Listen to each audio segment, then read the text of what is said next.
Good morning વિદ્યાર્થી મિત્રો. Last લેક્ચરમાં આપણે ધોરણ 11 માં પ્રકરણ નંબર 1 ની આપણે શરૂઆત કરેલી. ગણ પ્રકરણની શરૂઆત કરી ત્યારે મેં તમને પ્રકરણમાં કયા એવા સમૂહ કે જેને આપણે ગણ કહી શકીએ કે ન કહી શકીએ એની એક ચર્ચા કરી.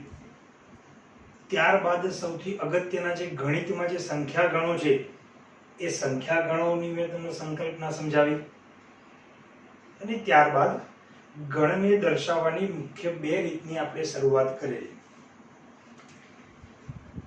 એમાં જ આપણે આગળ વધીશું. એટલે હું અહીંયા ફરી એક વખત લખું છું, ગણને દર્શાવવાની રીત.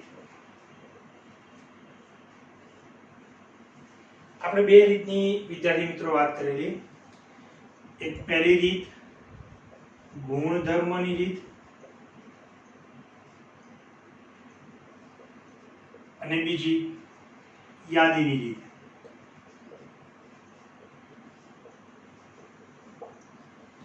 મેં તમને વાત કરી હતી એ પ્રમાણે ગુણધર્મની રીતમાં કોઈ પણ ગણ આપેલો હોય એમાં જે x ઘટકો આપણે શોધવાના છે એનો અહીંયા તમને ગુણધર્મ આપેલો હોય, x નો ગુણધર્મ આપેલો હોય, બરાબર.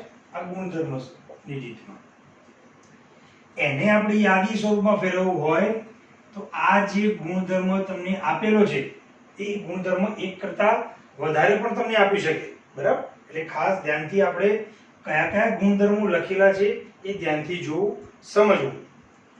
એ ગુણધર્મનું પાલન કરતા બધા જ ઘટકોને આપણે યાદી સ્વરૂપે યાદી સ્વરૂપે એટલે દરેક ઘટકો લખવાના, ક્રમશઃ લખતા જવાનું, બે ઘટકોની વચ્ચે અલ્પવિરામ મૂકવાનું અને છગડીયા કૌંસની વચ્ચે. આ જે સ્વરૂપ આપણે લખીએ છીએ એ યાદી સ્વરૂપ. આજે આપણે આ જ બે રીતમાં, એમાં તો ખાસ ગુણધર્મ તમને આપેલો હોય એને યાદીની રીતમાં કેવી રીતના ફેરવવાનું એના એક્ઝામ્પલની આજે આપણે વાત કરીશું, બરાબર છે. મેં જે તમને મેથ્સની પીડીએફ ફાઇલ મોકલી છે એ મેથ્સની પીડીએફ ફાઇલમાં સ્વાધ્યાયના ક્રમ પ્રમાણે હું સ્ટાર્ટ કરું છું. એમાં સ્વાધ્યાય 1.1 ની આપણે ગઈકાલે શરૂઆત કરેલી, જેનો પહેલો અને બીજો એક્ઝામ્પલ આપણે ફિનિશ કરેલો. આજે જે ત્રીજો એક્ઝામ્પલ છે, બરાબર છે, આજે મારી જોડે છે એ જ પીડીએફ ફાઇલ મેં તમને સેન્ડ કરેલી છે, જેમાં મેં તમને પહેલાથી પણ ગાઈડલાઈન આપી છે એ પ્રમાણે એમાં ફક્ત એક્ઝામ્પલો લખીને આપેલા છે. આજે એમાંનો જે 3rd નંબરનો એક્ઝામ્પલ છે કે નીચેના ગણોની યાદી સ્વરૂપમાં ફેરવો, આપણે એની ચર્ચા કરીશું. આ વાત ગઈકાલે કરેલી.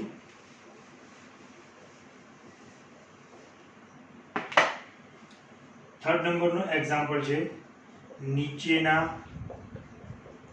ગણોને યાદી સ્વરૂપમાં ફેરવો.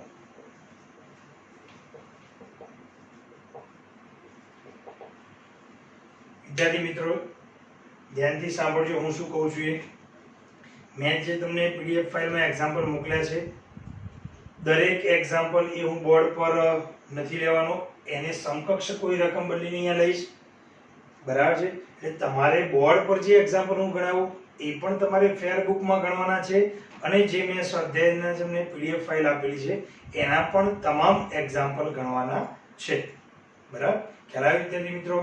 બંને કોઈ રીત સમજાવતો હોય અને એના ઉદાહરણ સ્વરૂપે કોઈ એક્ઝામ્પલ અહીંયા હું મારી જાતે મૂકીને અહીંયા ગણતો હોય તો એ પણ આપણે ગણવાના છે, અને બીજા કયા કે જે મેં તમને પીડીએફ ફાઇલ આપેલા છે એ, બરાબર. આ તમામ એક્ઝામ્પલ આપણે ફેર બુકમાં ગણવાના છે. કોઈનો પ્રશ્ન એક્ઝેક્ટ કેવી રીતના લખવાનું? તો ધારો કે આજે ચાલે મેં અહીંયા 3rd નંબરના એક્ઝામ્પલનું હેડિંગ માર્યું છે, હું અહીંયા જે એક્ઝામ્પલ ગણું એ જો તમને આપેલી પીડીએફ ફાઇલના એક્ઝામ્પલ હોય, બરાબર છે, તો બે વખત નહીં ગણવાના, એના સિવાયના હોય તો ગણવાના. પીડીએફ ના તો આપણે ગણીએ જ છીએ, મેં જે તમને સ્વાધ્યાય સ્વરૂપે પીડીએફ ફાઇલ મોકલી છે એના, બરાબર. ઓકે, ચલો પહેલો એક્ઝામ્પલ. હું મોટાભાગના એક્ઝામ્પલમાં અંદર જે રકમ આપી છે એના જેવા કોઈ રકમ બદલીને અહીંયા હું તમને ગણાવીશ, જેથી આપણે બંનેની પ્રેક્ટિસ થાય, બરાબર. સેમ ટુ સેમ એક્ઝામ્પલ થાય નહીં. અર્થાત તમને જે એક્ઝામ્પલ જાતે ગણવા માટે મેં સ્વાધ્યાયમાં આપેલા છે એ તમારે સ્વપ્રયત્ન જ ગણવાના છે, એના જેવા અહીંયા હું ગણાવીશ. બરાબર. બીજું, આજે આપણે ગુણધર્મોની યાદી સ્વરૂપમાં ફેરવવામાં ગણિતના કેટલાક જે બેઝિક 8મા 9મા 10મામાં કોઈ બેઝિક સંકલ્પનાઓ આવી હોય એને પણ આપણે એમાં વણી લેવાનો પ્રયત્ન આપણે કરીશું. ચલો, ધારો કે પહેલું એક્ઝામ્પલ છે ગણ a બરાબર x કે જ્યાં, ઓકે, અહીંયા તમે બે ટપકા રીતે પણ કરી શકો છો, જેને કોલમ કહેવાય, અથવા તે સ્લેશ પણ તમે મૂકી શકો છો, બંને ચાલે. x કે જ્યાં -2 less than x less than or equal to 5 x belongs to w. Okay, ચલો હવે શરૂઆત કરીએ. સૌથી પહેલા તો જે ગુણધર્મ આપેલો છે એ ગુણધર્મ સમજીએ. બીજું, મેં તમને કીધું એમ કે કેટલા ગુણધર્મ આપ્યા છે એને ધ્યાનથી પહેલા જોવાના. બરાબર. જો અહીંયા -2 less than x less than or equal to 5 x belongs to w. બરાબર. આ ગુણધર્મ શું કહે છે કે -2 થી 5 વચ્ચેના તમામ x કિંમતો જ્યાં 5 લઈ શકાય, પરંતુ એ x કેવા પાછા તો belongs to w. બરાબર. એટલે પૂર્ણ સંખ્યા ગણ કે જેની શરૂઆત 0 થી થાય, 0 અને પછી બધી પ્રાકૃતિક સંખ્યાઓ આવે. એટલે જો આને મારી યાદી સ્વરૂપમાં ફેરવવું હોય તો -2 પછી -1 આવશે નહીં. ધ્યાન રાખજો, કારણ કે x belongs to શું કહેલું છે w. જો x belongs to z કહેલું હોત, દરેક જગ્યાએ આવું જો નતોથી અલગ કંઈક હોય તો શું લખી શકાય એની ચર્ચા કરતો જઈશ, એ ધ્યાનથી સાંભળજો. જો x belongs to z કહેલું હોય, પૂર્ણાંક સંખ્યા ગણ, તો -2 પછીની એટલે -1 આવે. હાલ x belongs to w કહ્યા છે માટે -1 આવશે નહીં. 0 થી શરૂઆત થશે, 0 1 2 3 4 અને ઇક્વલ ટુ છે એટલે આપણે 5 લઈ શકીએ. બરાબર.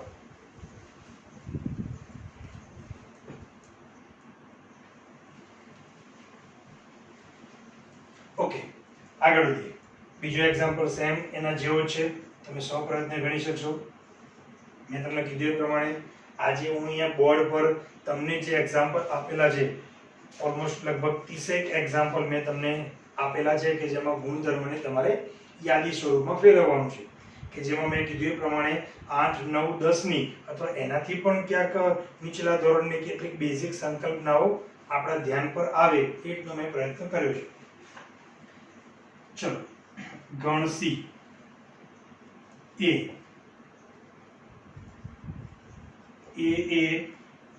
અહીંયા હું લખી દઉં છું 25 થી નાની અવિભાજ્ય સંખ્યા. બરાબર. ધ્યાન રાખજો, જે અંદર રકમ છે એ જ રકમ હું લેતો નથી, એટલે તમારા માટે આ એક્ઝામ્પલ પણ લખવાના થશે અને એ સ્વાધ્યાયના પણ થશે. હું મોટા ભાગના એક્ઝામ્પલમાં રકમનું ચેન્જ કરીને લખું છું, જેથી આ હું તમને સમજાવું એટલે આના જેવો જે અંદર એક્ઝામ્પલ છે, બરાબર છે, એ તમે એની મદદથી ક્યાંક ગણી શકો. જો સેમ ટુ સેમ એક્ઝામ્પલ ગણાવું તો તમારે જાતે ગણવાનું કશું રહે નહીં, માટે આ પ્રયત્ન હું કરી રહ્યો છું. બરાબર. ચલો, અહીંયા નંબરિંગનો કોઈ એટલું મહત્વ આપતા નહીં. નંબર જે પણ આપણે ક્રમમાં લખીએ છીએ, હું ફક્ત અંદરની રકમ જોઈ એના જેવી અન્ય રકમ અહીંયા મૂકું છું. ચલો, અહીંયા ગુણધર્મ શું છે? 25 થી નાની અવિભાજ્ય સંખ્યા. ચલો, સૌથી પહેલા તો શરૂઆત કરીએ અવિભાજ્ય સંખ્યાની. અવિભાજ્ય સંખ્યાની શરૂઆત ક્યાંથી થાય તો 2 થી. સૌથી પહેલી કઈ આવશે? 2. યાદ રાખજો, 1 આવે નહીં. બરાબર છે. 2 થી શરૂઆત થાય. 2, એના પછી આવશે 3, પછી આવશે 5. અવિભાજ્ય એટલે એને કોઈ પણ સંખ્યા બીજી કોઈ અન્ય સંખ્યા વડે ભાગી ન શકાય. બરાબર છે. 5, એના પછી આવશે 7. બરાબર. 9 ન મૂકતા. બરાબર. ઘણા કે આ ક્રમમાં કે એવું સમજે કે આ તો બધી જ એકી સંખ્યાઓ છે, અયુગ્મ છે, પણ ના, 9 છે એને તમે 3 વડે ભાગી શકો છો, માટે એ આવે નહીં. એટલે 7 પછી સીધી આવશે 11, એના પછી આવશે 13, એના પછી આવશે 17, 19, ક્યાં સુધી? 25 સુધી જવાનું છે. 19 પછી આવશે 23, પછી ફિનિશ. ઓકે, તમે જોઈ શકો છો બધી જ અવિભાજ્ય સંખ્યાઓ. થર્ડ નંબર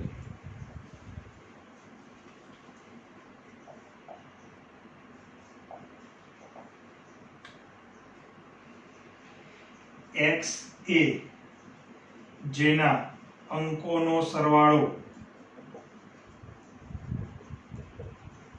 6 થતો હોય તેવી બે અંકની પ્રાકૃતિક સંખ્યા. બરાબર. ચલો, જો શું કહેવા માંગે છે, અહીંયા તમને બે ગુણધર્મ આપેલા છે, ધ્યાનથી વાંચો. સૌથી પહેલા તો સંખ્યા કઈ લેવાની છે? બે અંકની પ્રાકૃતિક. બરાબર છે? બે અંકની પ્રાકૃતિક સંખ્યા લેવાની કે જેના અંકોનો સરવાળો 6 થતો હોય. બરાબર છે? અંકોનો સરવાળો એટલે ધારો કે 34 નું સંખ્યા ગણું તો એ અંકોનો સરવાળો કેટલો ગણાય? 7 ગણાય. આ જ રીતે આપણે સરવાળો કેટલો થવો જોઈએ? 6. ચલો, તો પહેલા અહીંયા હું 1 મૂકું તો બાજુમાં એવો કયો અંક મૂકીશ જેથી સરવાળો 6 થશે? તો 5. એટલે પહેલી સંખ્યા કઈ? 15 હું લખીશ. ચલો, પછી આ 1 મૂક્યા હતા, સેમ એ રીતે 2 મૂકો તો પછી એ બાજુમાં શું આવશે? 4. એટલે આમાં એક એક વધારતા જવાનું, આમાં એક એક ઘટાડતા જવાનું. 24, એના પછી આવશે 33, એના પછી આવશે 42 અને પછી આવશે 51. ઓકે, ફિનિશ થશે. હજુ 6 અંક થતો હોય એવી, બરાબર છે, એક રહેશે કઈ? 60. કારણ કે એમાં પણ જો અંકોનો સરવાળો 6 થાય છે. 6 નહીં લઈ જાય શરૂઆતમાં, 6 નહીં લઈ શકાય કારણ કે આપણે બે અંકની લેવાની છે. બરાબર. 60 આવશે કારણ કે 60 એ બે અંકની સંખ્યા છે અને સરવાળો તમે જુઓ તો 6 થાય છે. ઓકે, ચલો આગળ વધીએ.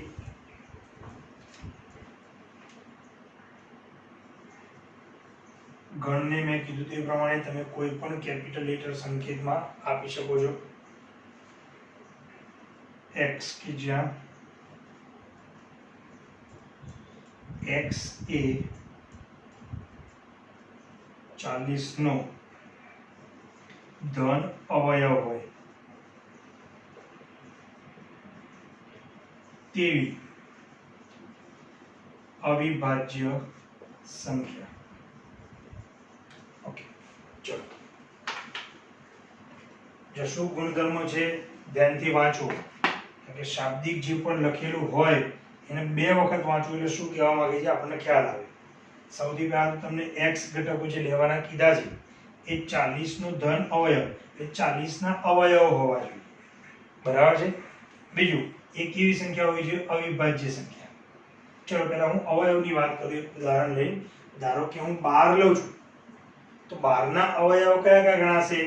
તો 1 ગુણ્યા 12 થાય એટલે 1 ગણાય, 12 પણ ગણાય. બીજું 2 ગણાય, 6 6 દુ 12 એટલે 6 ગણાય. ત્યારબાદ 3 અને 4 આ બધા જ કે જેના ઘડિયામાં 12 આવતા હોય એ બધા જ એના અવયવ ગણાશે. ક્રમમાં લખીએ તો 1 2 3 4 6 અને 12. બરાબર છે. આ બધા જ 12 ના અવયવ ગણાય. હવે આમાં ધારો કે મારે અવિભાજ્ય સંખ્યા લખવાની થાય તો અવિભાજ્ય સંખ્યા એટલે કઈ? 2 અને 3 જ ગણાય. બરાબર. કારણ કે 4 એ વિભાજ્ય સંખ્યા છે કારણ કે 2 વડે ભાગી શકાય. 6 એ વિભાજ્ય સંખ્યા છે કારણ કે 3 અને 2 વડે ભાગી શકાય. 12 તો વિભાજ્ય સંખ્યા છે. બરાબર છે. કારણ કે એ અવિભાજ્યમાં નથી આવતી એટલે તો વિભાજ્ય આપણને ખ્યાલ આવી જાય છે. એટલે આ જે બધા લખ્યા એ બધા શું ગણાશે? અવયવો.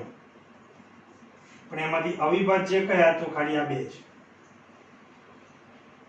બરાબર છે. મેં કીધું એ પ્રમાણે એકને આપણે અવિભાજ્યમાં લેતા નથી કારણ એક એ ગુણાકારનો તટસ્થ ઘટક છે. બરાબર છે.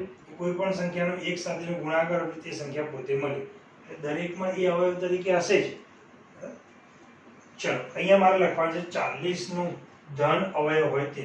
સૌથી પહેલા આ તે હું 40 ના ભાગ પાડું તો 1 અને 40, પછી હું લઉં તો 2 તો 20, પછી 4 વડે ભાગી શકાય તો 4 અને 10, 8 વડે ભાગીએ એટલે 8 અને 5. બરાબર. એટલે એના ક્રમશઃ જો હું અવયવ લખું તો 1 2 4 5 8 10 20 અને 40. આ બધા જે મેં લખ્યા એ શું કહેવાશે? એના અવયવો. બરાબર. પણ એ અવયવોમાંથી બરાબર એ અવયવોમાંથી આપણે અવિભાજ્ય સંખ્યા જે છે એ જ લેવાની છે. અવિભાજ્ય સંખ્યા કઈ? 2 અને 5. બરાબર. માટે આને મારે અહીંયા લખવું હોય યાદી સ્વરૂપે તો ફક્ત ઘટકો કયા આવશે? 2 અને 5. બરાબર. અવિભાજ્ય જે સંખ્યા હોય, આ જે અવિભાજ્ય અવયવ લખ્યા તો સમજી લો, આ 40 ને મારે લખવા હોય ને તો આ અવિભાજ્ય સંખ્યા સ્વરૂપે લખી શકાય, એની ઘાત સ્વરૂપે. એક તો 5 ની 1 ઘાત અને ગુણ્યા 2 તો 2 ની 3 ઘાત. ધારો કે 12 હતા, 12 માં પણ મારે અવિભાજ્ય સંખ્યા સ્વરૂપે લખવા હોય 2 અને 3 સ્વરૂપે તો 2 ની 2 ઘાત અને ગુણ્યા 3 ની 1 ઘાત. બરાબર છે? ઓકે, ખ્યાલ આવી ગયો? x એ 40 ના ધન અવયવ હોય અને પાછા કેવા? અવિભાજ્ય. આ જે બધા વાત કર્યા એ એના અવયવ ગણાય. એમાંથી અવિભાજ્ય કયા? તો મેં કીધું એ પ્રમાણે, જેમ 12 માં અહીંયા કયા હતા? 2 અને 3. અહીંયા જે બધા અવયવ લખ્યા એમાંથી અવિભાજ્ય કયા હતા? 2 અને 5. ઓકે, ચલો આગળ વધીએ.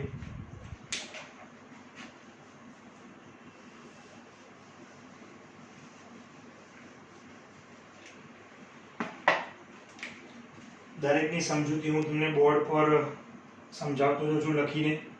તમને જ્યાં જરૂર જણાય ત્યાં તમે ફેરબુકમાં પણ એ રીતે તમે લખી શકો. કે જેમ અહીંયા મેં લખ્યા હતા તો સૌથી પહેલા 40 ના અવયવ લખ્યા, એમાંથી પછી મેં અવિભાજ્ય સંખ્યા અલગ લખી. બરાબર. 5મા number.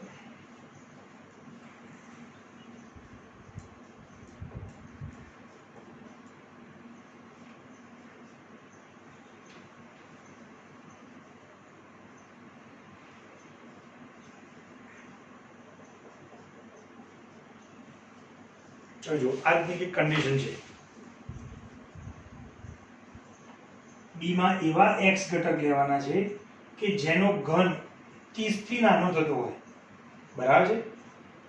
x belongs to n, એટલે n માંથી પસંદગી કરવાની છે. ચલો સૌથી પહેલા હું 1 લઉં તો 1 નો ઘન 1 થશે. બરાબર, જે 30 કરતા નાનો છે.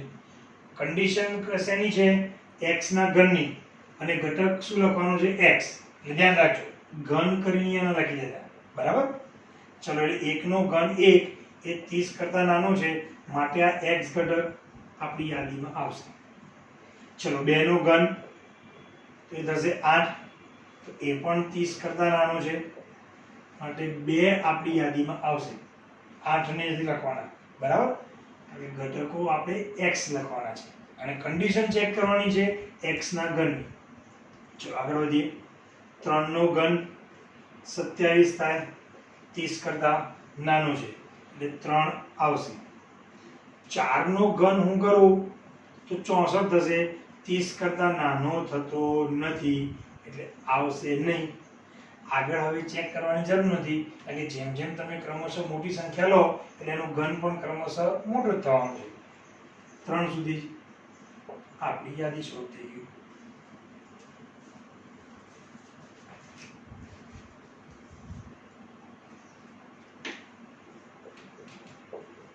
x કે જ્યાં x એ અયુગ્મ પ્રાકૃતિક સંખ્યા.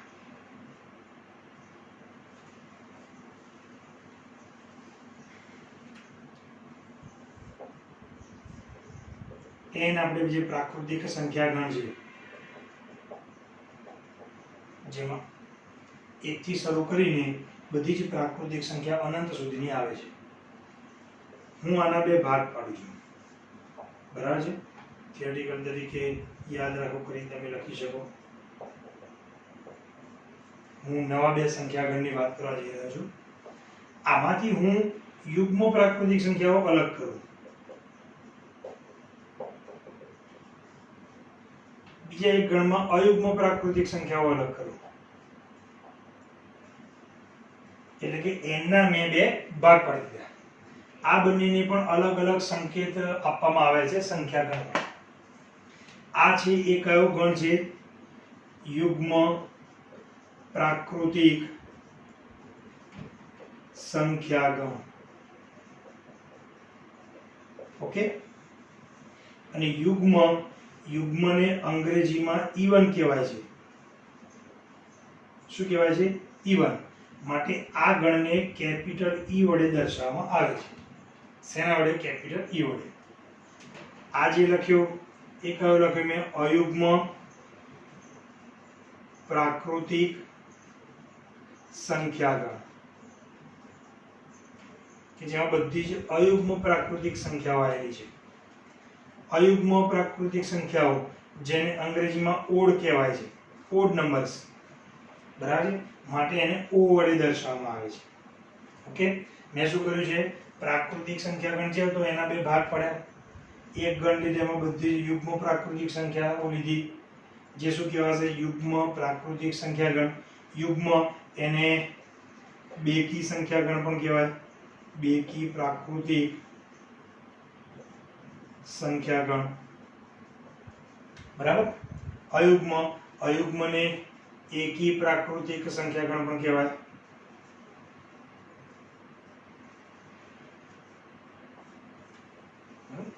યુગ્મને અંગ્રેજીમાં E1 કહે છે, માટે એ ગણને શેના સંકેત વડે દર્શાવાય છે? Capital E.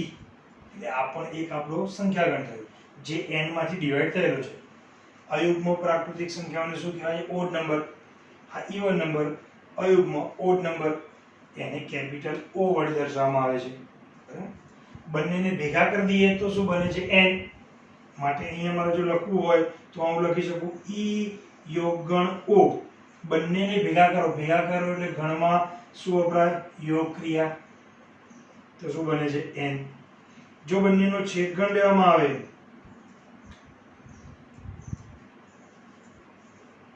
તો બંનેનો છેદગણ જો બંનેમાં કોઈ સામાન્ય ઘટકો નથી તો એ શું લખાય?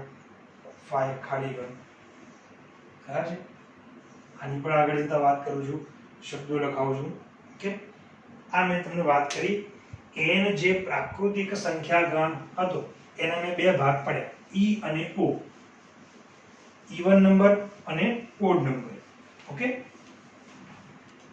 ધ્યાન રાખજો, પ્રાકૃતિક સંખ્યાગણના ભાગ પડેલા છે, z ના નહીં. ઓકે, ચલો એના પછીનો જે એક્ઝામ્પલ હતો એ આ જ હતો. C that is equal to એવી x સંખ્યાઓ કે જ્યાં x એ અયુગ્મ પ્રાકૃતિક સંખ્યા હોય. કેવી હોય? અયુગ્મ પ્રાકૃતિક સંખ્યા. એટલે જો હું આની યાદી સ્વરૂપે લખું તો 1 3 5 7, અર્થાત આ કયો ગણ થવાનો? O. બરાબર, ઓડ નંબર્સ.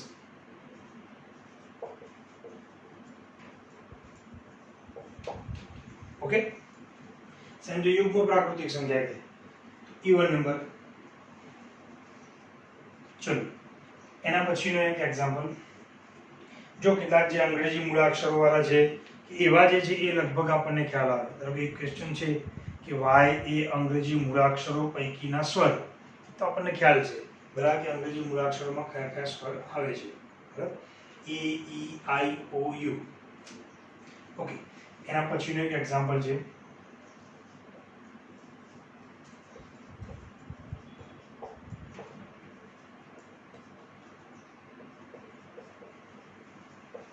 જો આ એક્ઝામ્પલ છે, બીજા પણ આવા એક્ઝામ્પલ છે માટે મેં એને સેમ એક્ઝામ્પલ લીધો છે.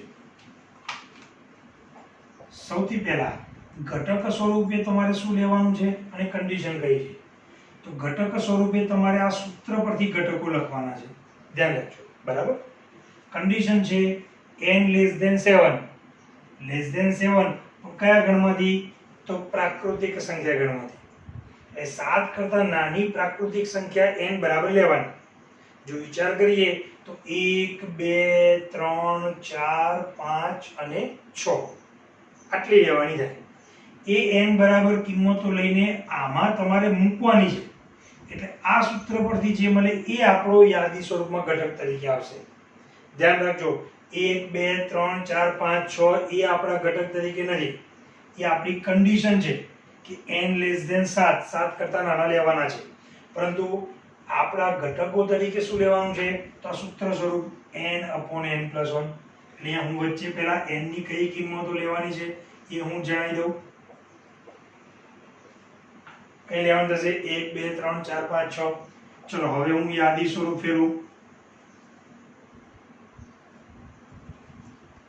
n बराबर 1 લઈ લો 1/2 n बराबर 1 મૂકું એટલે છેદમાં 1 + 1 2 ચલો n बराबर 2 મૂકું એટલે છેદમાં n + 1 એટલે 3 થશે 3 મૂકું એટલે છેદમાં 4 સેમ આ રીતે 4/5 5/6 અને 6/7 ઓકે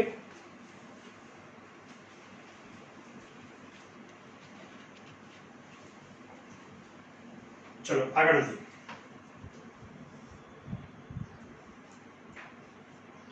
x કે જ્યાં -1/2 less than x less than 13/2 અને x belongs to z okay અહીંયા ધારો કે હું લખી દઉં માઈનસ અહીંયા 7/2 લખી દઉં અને અહીંયા 11/2 લખું ચલો બદલી દો રકમ એ તમે પહેલા વાત કરી અહીંયા હું તમને અલગ રકમ દ્વારા સમજાવીશ એટલે તમારે એક્ઝામ્પલ જાતે કરવાના થશે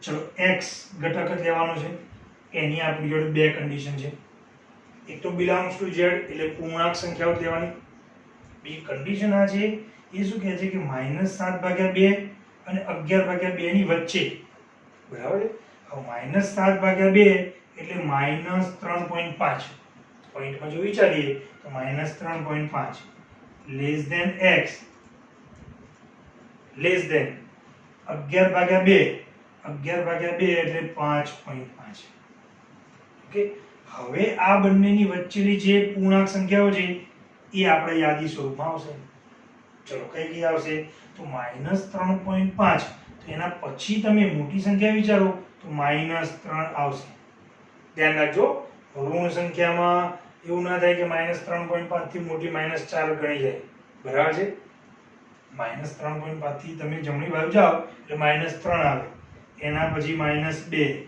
-1 0 1 2 3 4 અને 5 કારણ કે 5.5 છે એટલે 6 નહીં આવે આ બધા -4 પણ નહીં આવે આ થઈ ગયું આપણે એનું યાદી સ્વરૂપ એટલે આજે તમને અપૂર્ણાંકની વચ્ચે પણ તમને આ રીતે પૂછીને અસમતા આપેલી હોય તો તમને અપૂર્ણાંક કઈ કિંમત છે એનાથી મોટી કે નાની કઈ સંખ્યા આવે એ થોડું તમને ખ્યાલ આવવો જોઈએ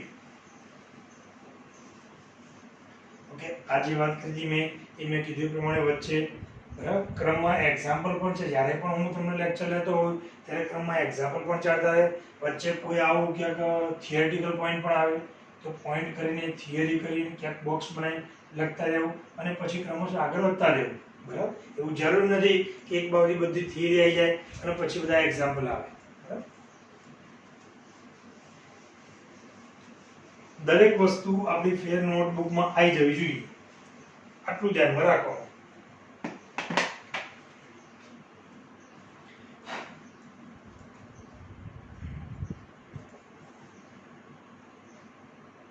અગિયારમું એક્ઝામ્પલ છે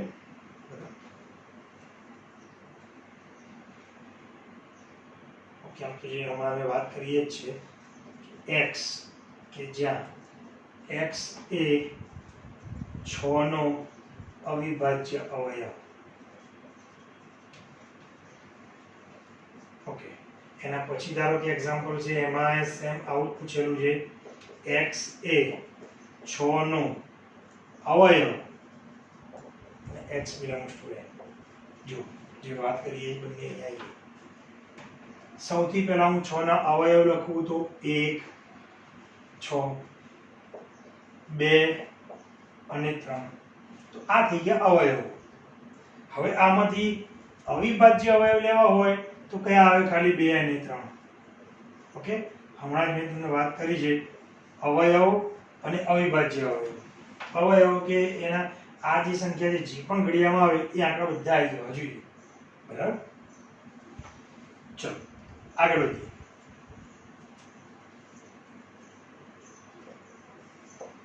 મસન ગુણધર્મ લખેલો છે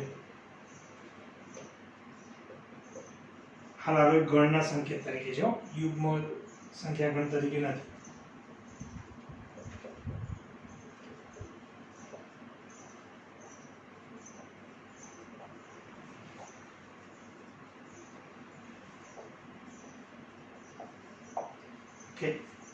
આ ગણીએ એ પહેલા હું સૌથી પહેલા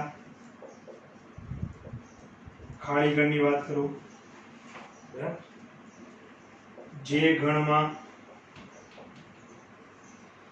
એક પણ ઘટક ન હોય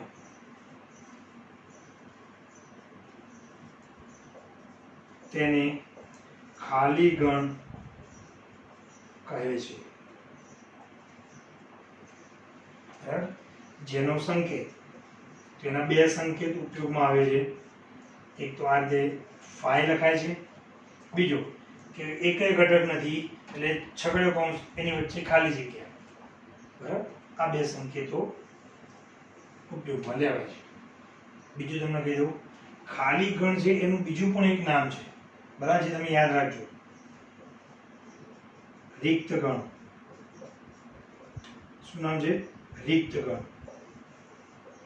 ખાલી ગણનું બીજું નામ કયું છે? રિક્ત ગણ. ઓકે? એટલે ધારો કે કોઈ વખતે તમને ક્યાંક અરિક્ત શબ્દ આવે, અરિક્ત ગણ, એટલે એનો અર્થ કે ખાલી ગણ ન હોય તેવો, અર્થાત ખાલી ગણ સિવાયનું, એટલે શું કહેવાશે? અરિક્ત ગણ. બરાબર? ખાલી ગણ માટે તમે રિક્ત ગણ શબ્દ યાદ રાખશો તો આ ધ્યાનમાં આવી જશે કે આ અરિક્ત ગણ. બરાબર? રિક્ત ગણ એટલે ખાલી ગણ છે, એક પણ ઘટક ન હોય, એટલે અરિક્ત ગણ એટલે ખાલી ગણ ન હોય, એના સિવાયનો, એટલે એમાં ઓછામાં ઓછું એક ઘટક હોય, એક કરતા વધારે ઘટક હોય. બરાબર? જો હવે જે 12મા નંબરનો જે એક્ઝામ્પલ લખ્યો છે એ વાંચો. ગુણધર્મ. ગુણધર્મ વાંચશો એટલે ઓટોમેટિક મોઢામાંથી શબ્દ નીકળશે કે ખાલી ખાલી ખાલી. x એ 2 કરતા મોટી અવિભાજ્ય સંખ્યા. બરાબર છે? હવે અવિભાજ્ય સંખ્યાઓ તો ઘણી લખી શકાય, 2 3 5 7 11 13 17 19 23. આપણે આટલું નથી લખી, એના પછી પણ ઘણી લખી શકાય, 29 ક્રમમાં. તમે ધ્યાનથી જુઓ, ખાલી આ બે જ એક એવી છે કે જે યુગ્મ છે.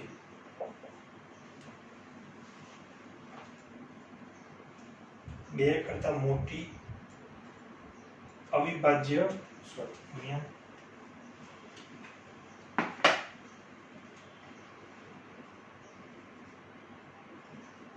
અયુગ્મ સંખ્યા હું વાત કરું છું. બરાબર? બે કરતા મોટી અવિભાજ્ય અયુગ્મ સંખ્યા. તો આ જે બે છે એ યુગ્મ છે, અને બાકીની બધી જે પણ આવશે, કોઈ પણ આગળ વિચારો, એ બધી જ કેવી આવશે? અયુગ્મ જ આવશે. બરાબર?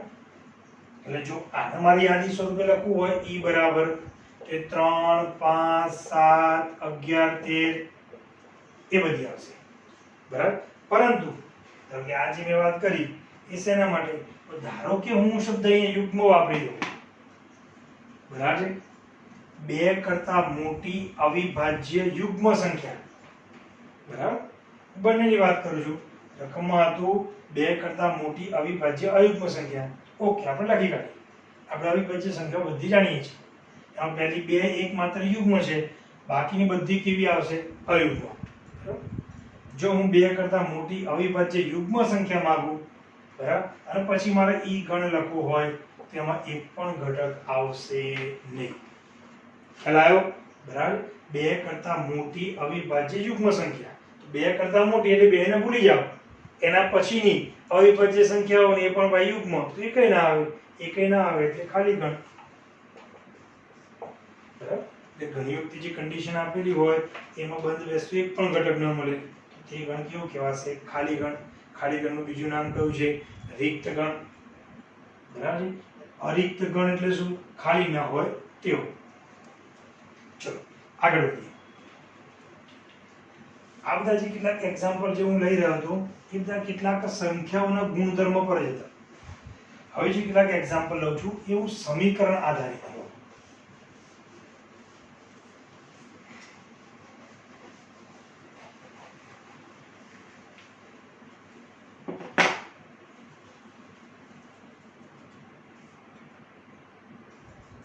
નંબર નથી માનવો. ચલો x square minus 4 is equal to 0. x belongs to z. ચલો બીજો અહીંયા લખ્યું. હવે જે એક્ઝામ્પલ છે એમાં આપણે આવા જે સમીકરણ વાળા છે એ ગુણધર્મોને ખાસ સમજવાનો પ્રયત્ન કરવો છે.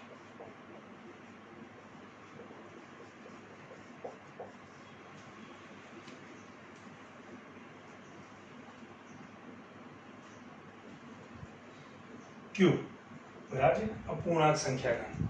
ઓકે, ચલો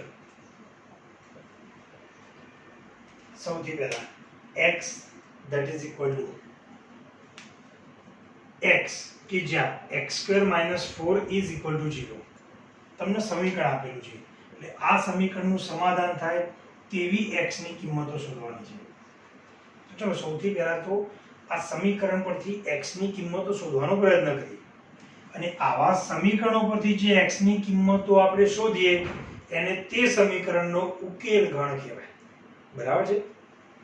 ઓકે, ચલો હું 4 સામે લઈ જાઉં, માઈનસ છે સામે લઈ જઈ શકે, શું થશે પ્લસ. આ બાજુ x² છે સામે 4 છે એટલે બંને બાજુ હું શું લઈ લઈશ વર્ગમૂળ.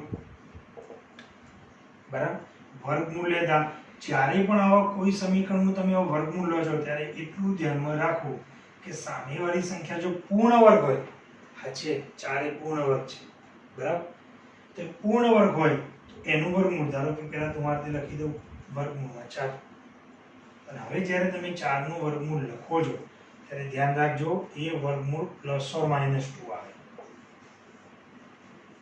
ઘણા જાય આવે સાહેબ આવું કે ના પ્લસ હોય તો પ્લસ જ ના આવે, બરાબર. તમે વિચારો 4 નું વર્ગમૂળ અર્થાત અહીંથી જ તમે વિચારો કે x² = 4 થાય તો એવી x ની કઈ કિંમત કે જેનો વર્ગ 4 થાય, તો જો +2 લો તો પણ વર્ગ 4 થાય અને વિચારો -2 લેશો તમે તો પણ એનો વર્ગ શું થશે 4 જ થશે.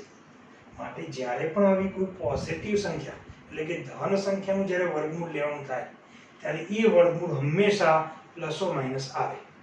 પરંતુ જો તમે કોઈ લેન્થ માપતા હોય અથવા કોઈ માપન પદ્ધતિમાં એનો કોઈ ઉપયોગ કરતા હો તો આપણે હંમેશા કોઈ પણ માપ હોય એ પોઝિટિવ લઈએ છીએ, માટે ત્યાં આપણે વર્ગમૂળ પોઝિટિવ રાખવાનું, નેગેટિવ લખવાની જરૂર નથી.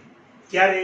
જ્યારે કોઈ જગ્યાએ ધારો કે કોઈ ચોરસની લંબાઈ શોધી રહ્યા છે, લંબચોરસનું ક્ષેત્રફળ શોધી રહ્યા છે, વર્તુળનું ક્ષેત્રફળ, કોઈ પણ માપ તમે શોધી રહ્યા છો અને વર્ગમૂળ લેવાનું આવ્યું તો એ વર્ગમૂળ ખાલી પ્લસ જ, કારણ કે માપ હંમેશા કેવા હોય પોઝિટિવ ધન હોય. બાકી કોઈ પણ આવી તમે સમીકરણ લઈને કોઈ કિંમત શોધતા હોય અને જ્યારે વર્ગમૂળ લેવાનું આવે ત્યારે હંમેશા એનું વર્ગમૂળ +or - બને. બરાબર છે, ધ્યાનમાં રાખજો. એટલે અહીંથી આપણને x ની બે કિંમત મળી, +2 અને -2. ચલો બીજી જે કન્ડિશન છે એનું પાલન કરે છે, જોઈ લો તો, એટલે કે x belongs to z. તો હા +2 અને -2 બંને z માં આવે છે, માટે x બરાબર મારે લખવું હોય તો 2 અને -2. ઓકે, ધારો કે આ જે x belongs to z છે એ તમને x belongs to n અથવા w કીધું હોય તો -2 આવે નહીં. બરાબર, ઉદાહરણ તરીકે હું અહીંયા બીજું એક એક્ઝામ્પલ લઉં, y = x કે જ્યાં x² - 9 = 0, x belongs to n, તો x² - 9 = 0, x² = 9. સાદુરૂપ આપવામાં તો તમારે અહીંયા +or - લખવાનું જ, બરાબર, પરંતુ આ બંને ઘટક એટલે કે x = -3 એ n માં નથી, માટે આપણા ગણમાં નહીં આવે. x = 3 એ n માં છે માટે આવશે, બરાબર. માટે જો y બરાબર લખવું હોય તો ફક્ત એક જ ઘટક આવે, બરાબર, અને એક જ ઘટક આવે એને આપણે કેવો ગણ કહીએ છીએ? એકાકી ગણ. કેવો ગણ કહીએ છીએ? એકાકી ગણ. બરાબર, એકાકી નહીં હો, એકાકી ગણ, જેને સિંગલ સેટ તરીકે ઓળખવામાં આવે છે. બરાબર, ચલો બીજું એક્ઝામ્પલ છે એ જોઈએ. ઓકે, જો બીજો એક્ઝામ્પલ p = x, x² - 2 = 0. ચલો સમીકરણ લઈ લઈએ. x belongs to q કહેલું છે, બરાબર. q એટલે અપૂર્ણાંક સંખ્યાગણ અથવા બીજું એને કેવું કહીએ છીએ? સમમેય સંખ્યાગણ. ચલો x² - 2 = 0, x² = 2. સામેવાળી સંખ્યા પૂર્ણ વર્ગ નથી માટે એનું વર્ગમૂળ નહીં, એક્ઝેક્ટ આવું કોઈ ચોક્કસ સંખ્યા નહીં આવે. અમારે વર્ગમૂળ લેવું હોય x બરાબર શું લખાશે પ્લસ ઓર માઇનસ √2 બરાબર વર્ગમૂળ તો પ્લસ ઓર માઇનસ ખરું જ અને એ પ્લસ ઓર માઇનસ અંદર નહીં માઇનસ હો ધ્યાન રાખજો કારણ કે -2 એનું વર્ગમૂળ ના આવે આની પણ વાત ધીમે ધીમે આગળ વધીશું એટલે આ ગુણધર્મો વાળા એક્ઝામ્પલોમાં એકાદ એક્ઝામ્પલમાં કરીશું બરાબર છે વર્ગમૂળ લીધું એટલે પ્લસ ઓર માઇનસ તો ખરું પણ બે પૂર્ણ વર્ગ નથી માટે સામે શું લખાય √2 બરાબર તો જો પ્લસ √2 નો વર્ગ કરો તો કેટલું થાય -√2 નો વર્ગ કરો તો પણ 2 થશે ઓકે ચલો હવે જે પ્લસ ઓર માઇનસ √2 તો √2 ની મેં તમને વાત કરી √2 એ કેવી સંખ્યા છે અસમય અર્થાત પ્લસ √2 પણ અસમય અને -√2 પણ અસમય બંને જે જવાબ મળ્યા એ આપણને કેવા મળ્યા અસમય અસમયનો સંખ્યાગણનો સંકેત શું છે i અથવા t આ i કેમ કે છે ઇરેશનલ નંબર કહેવામાં આવે છે ઇરેશનલ નંબર માટે i વડે પણ દર્શાવે છે અથવા t વડે પણ એટલે આ બંને જે કિંમતો મળી આપણને ઉકેલ તરીકે એ બંને કેવી સંખ્યા મળી અસમય આપણી બીજી કન્ડિશન કઈ છે કે x belongs to q એટલે કેવી સમય જ હોવી જોઈએ બરાબર છે સમય તો સમય તો કઈ નથી મળતી માટે p બરાબર માર લખવું હોય તો શું લખાય ખાલી ગણ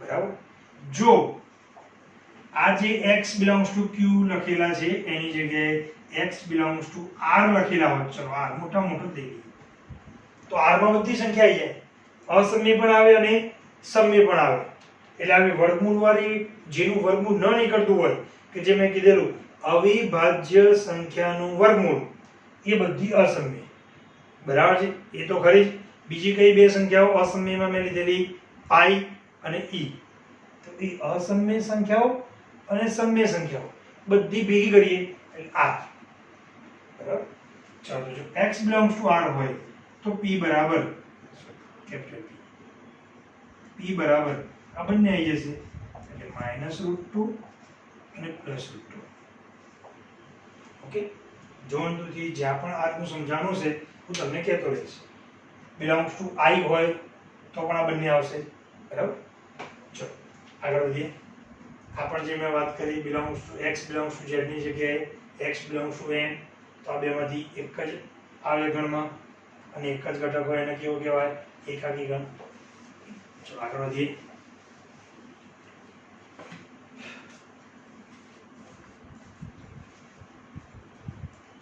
ઓકે એક 16મો એક્ઝામ્પલ ભૌમિતિક અર્થઘટન વાળો છે જેમાં આવું લખેલું છે તમે રકમ વાળો સરળ જ છે હું ખાલી તમને ભૌમિતિક આકૃતિ દોરીને સમજાવી દઉં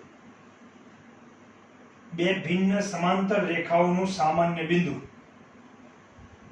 બે ભિન્ન સમાંતર રેખાઓ અર્થાત બે રેલવેના પાટાની વાત કરી છે બે રેલવેના પાટા બંને પાટા બરાબર છે જે સામસામે એ ક્યાંય ભેગા થવાના નથી કારણ કે બે સમાંતર છે અહીંયા બે રેખાઓ પરસ્પર સમાંતર હોય તો ક્યાંય કોઈ પણ જગ્યાએ અનંત સુધી વિચારો તો ક્યાંય ભેગી થવાની નથી માટે એનું કોઈ છેદ બિંદુ અથવા તો સામાન્ય બિંદુ આપણને મળવાનું નથી માટે જે તમને વાત કરી છે કે m આ m બિંદુઓ શોધવાના છે કે m એ બે ભિન્ન સમાંતર રેખાઓનું સામાન્ય બિંદુ બરાબર તો મળશે નહીં એટલે ત્યાં આપણો ગણ શું આવશે ખાલી સરળ ભૌમિતિક હતું મેં તમને વાત કરી ચલો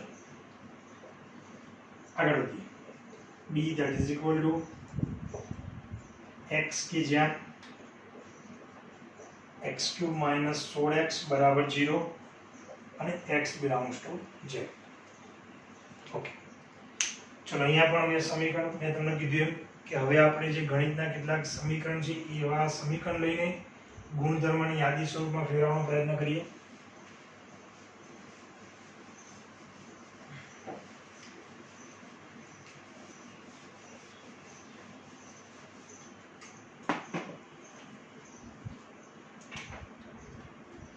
x³ - 16x is equal to 0 चलो समीकरण लखी दीजिए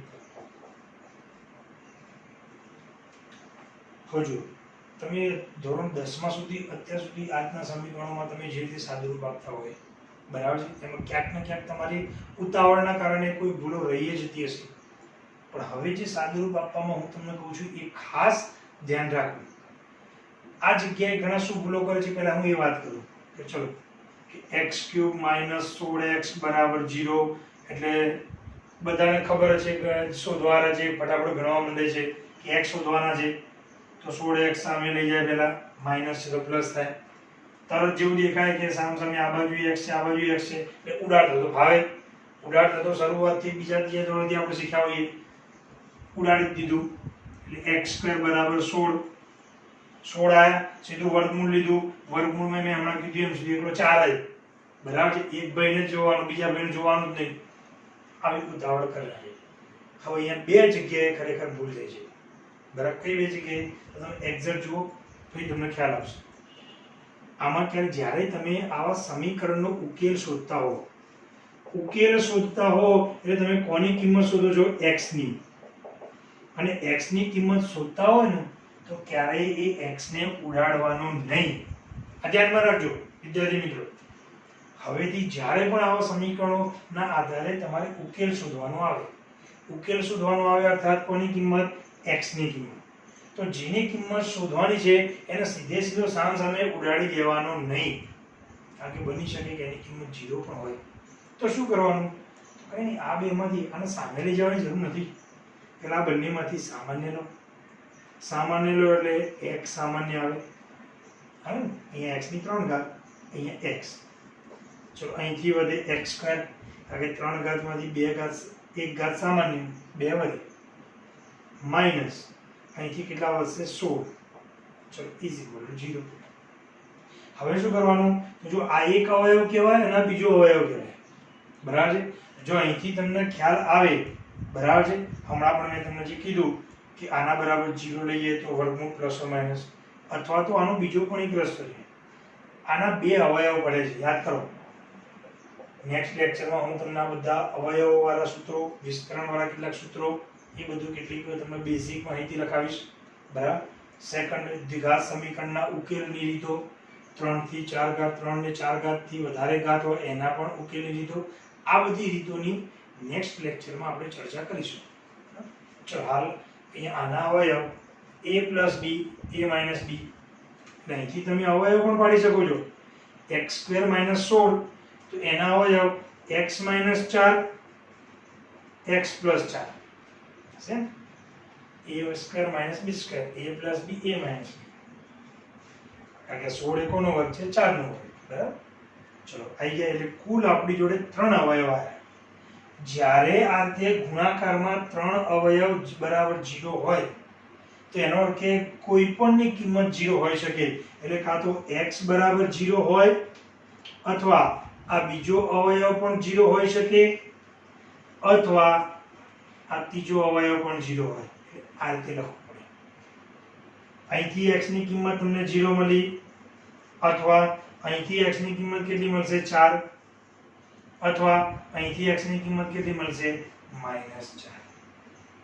ઓકે આ આપણે પહેલા ઉકેલ મેળવી કાઢ્યો એટલે ઉકેલમાં મને 3 કિંમત મળી બરાબર. હવે અહીંથી ગણતરી સાહેબ પેલું હમણાં તમે કરી દીધું એ રીતનું તો ચલો એની વાત કરું હું x × x² - 16 બરાબર 0 બરાબર.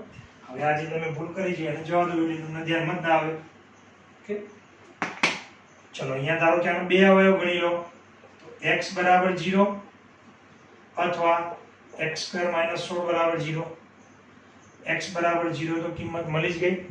આના પરથી તો 16 ને સામે લઈ જાઓ સામે પૂર્ણ વર્ગ છે હું વર્ગમૂળ લઈ લઉં તો વર્ગમૂળ શું આવશે પ્લસ ઓર માઈનસ અહીં બંનેમાંથી ગમે તે. કુલ આપણને x ની કિંમતો કેટલી મળી 3. હવે આપણે બીજી કન્ડિશન જુઓ x belongs to z. x belongs to z માટે મારે b બરાબર લખવું હોય તો ત્રણે ત્રણ કિંમતો z માં છે એટલે 0 પણ આવશે 4 પણ આવશે અને -4 બરાબર. ત્રણે ત્રણ કિંમતો આપણા ગણમાં યાદી સ્વરૂપમાં આવશે. બીજું અહીંયા ગણતરી સાહેબ આ -4 તમે પાછળ લખ્યા અને આ 4 વચ્ચે લખ્યા ચાલે હા ચાલે. ગણમાં જ્યારે યાદી સ્વરૂપ લખો છો ત્યારે ચડતો કે ઉતરતો ક્રમ લખવો એવું કોઈ ફરજિયાત નથી બરાબર છે. તમે ગમે તે ક્રમમાં લખી શકો, પરંતુ જોવામાં સરળતા રહે માટે ગણિત તે નાનાથી મોટા તરફ આપણે લખતા હોઈએ છીએ આ રીતે, બરાબર. બાકી આ પણ સાચું જ છે, ક્રમ મહત્વનો નથી, બરાબર. ઘટકો આવી જવા જોઈએ. બીજું, કોઈ ઘટક રિપીટ પણ ના થવો જોઈએ, કે 4 ઘટક 2 વખત લખો એ પણ ના ચાલે, બરાબર. ઓકે, ચલો હવે આમાં થોડી બીજી વાત કરું. ધારો કે આ condition x belongs two n હોય તો b બરાબર, તો n હોય તો આ 0 ના આવે એટલે કટ, -4 પણ ના આવે એટલે કટ, ખાલી શું આવશે 4. નાના કેવો કહેવાય? એ કાકી ગણ. જો x બિલોંગ્સ ટુ w હોય, w હા તો 0 આવી જાય, 4 આવી જાય, -4 ના આવે, બરાબર. ત્યારથી શું અહીંયા બીજી કન્ડિશન પણ x ના કયા ગણમાં આપેલી છે એ પણ ખાસ જોવાનું, એના આધારે પણ જવાબ બદલાય. આ મુખ્ય સાધન. ત્યારથી 3 કિંમતો મળી પછી જોવાનું, એટલે આ ટેવ પાડવાની. હા, આપણને ખબર જ છે કે x બિલોંગ્સ ટુ n કહ્યું છે, પણ તમે 0 ન લખો ચાલે, બરાબર છે. પરંતુ એ ટેવ જતી રહેશે તો આ ગણિત જતો જ રહેશે, બરાબર. જ્યાં ઝેડમાં લાવવાનો છે તો પણ નહીં આવે, એટલે બેટર છે આ ટેવ પાડો, આટલે સુધી લખવાનું, પછી આપણે જે કન્ડિશનો એ પ્રમાણે યાદી સ્વરૂપ આપણે બનાવવાનું. ઓકે, આજે આટલે સુધી રાખીએ છીએ. હજુ આમાં આગળ વધીશું, ગુણધર્મની રીતને યાદી સ્વરૂપમાં ફેરવવામાં આગળ વધીશું, અને એમાં આવા અલગ અલગ જે ગણિતના કેટલાક સમીકરણો છે એનો આપણે ઉપયોગ કરીશું, બરાબર.